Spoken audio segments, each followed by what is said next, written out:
नमस्कार, मैं हूं आपके साथ अभिषेक पुंडी।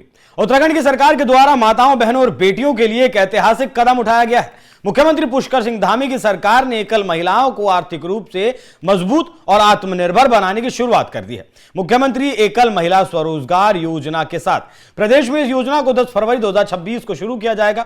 तो चलिए, क्या है योजना और क्यों इसकी इतनी चर्चा हो रही है, उस पर अगर प्रकाश डालें तो उत्तराखंड में पहली बार कोई ऐसी योजना लाई गई है जो खासतौर पर एकल महिलाओं को केंद्र में रखकर बनाई गई है। मतलब जो महिलाएं अविवाहित, विधवा, तलाकशुदा या फिर जो पढ़ी लिखी नहीं है, ट्रांसजेंडर हैं या फिर एसिड अटैक या फिर किसी अपराध से पीड़ित हैं, इनकी उम्र 21 साल से 50 साल के बीच होनी चाहिए। परिवार की आय 72,000 रुपए से कम होनी चाहिए। इसका उद्देश्य यह है कि स्वरोजगार के जरिए महिलाओं को आत्मनिर्भर और स्वावलंबी बनाना है।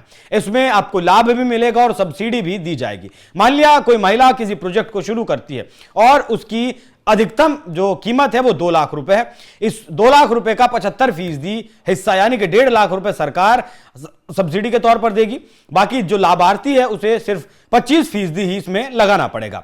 स्वरोजगार के इसमें क्षेत्र भी रखे गए हैं, जैसे सिलाई, कढ़ाई, ब्यूटी पार्लर, बेकरी, छोटी दुकान, हस्तशिल्प और फूड प्रोसेसिंग आदि के क्षेत्रों को इसमें शामिल किया गया है। और ये जो भी कोई प्रोजेक्ट शुरू किया जाएगा उससे पहले सरकार उस क्षेत्र का प्रशिक्षण भी इन महिलाओं को देंगी।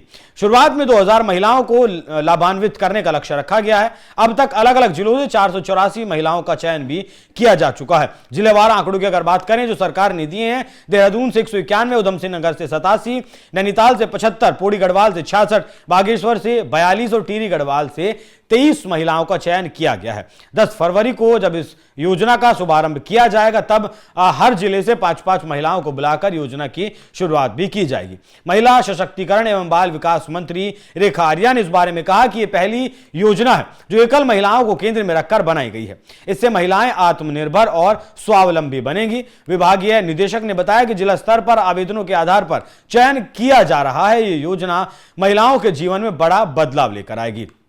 बाकी ये योजना तो थी, हालांकि ऐसा नहीं है कि ये सिर्फ अकेली योजना थी। इससे पहले भी मुख्यमंत्री पुष्कर सिंह धामी के नेतृत्व में महिलाओं के सशक्तिकरण के लिए कई योजनाएं चलाई गई हैं, जैसे लखपति दीदी योजना। ग्रामीण महिलाओं की सालाना आय 1 लाख से ज्यादा करने का लक्ष्य रखा गया है। अब तक लाखों महिलाओं को इसका लाभ मिल चुका है। मुख्यमंत्री सशक्त बहना उत्सव योजना, महिला स्वयं सहायता समूहों को उत्पाद बेचने, बाजार पहुंच और उत्सव के जरिए सशक्तिकरण किया जा रहा है। महिला सारथी योजना, महिलाओं को ऑटो 2 व्हीलर चलाकर स्वरोजगार देने की यह योजना है। ड्रोन दीदी, महिलाओं को ड्रोन प्रशिक्षण और उसके उपयोग से रोजगार दिया जा रहा है। जल सखी योजना, ग्रामीण महिलाओं को पेयजल आपूर्ति और बिलिंग का काम दिया जा रहा है। बाकी और सरकारी नौकरियों में 30% क्षैतिज आरक्षण, सहकारी समितियों में महिलाओं के लिए आरक्षण, स्वयं सहायता समूहों को 5 लाख तक का ब्याज बिना किसी ऋण के। धामी सरकार ने महिला सशक्तिकरण पर विशेष तौर पर फोकस किया और कुल 6 से 8 परियोजनाएं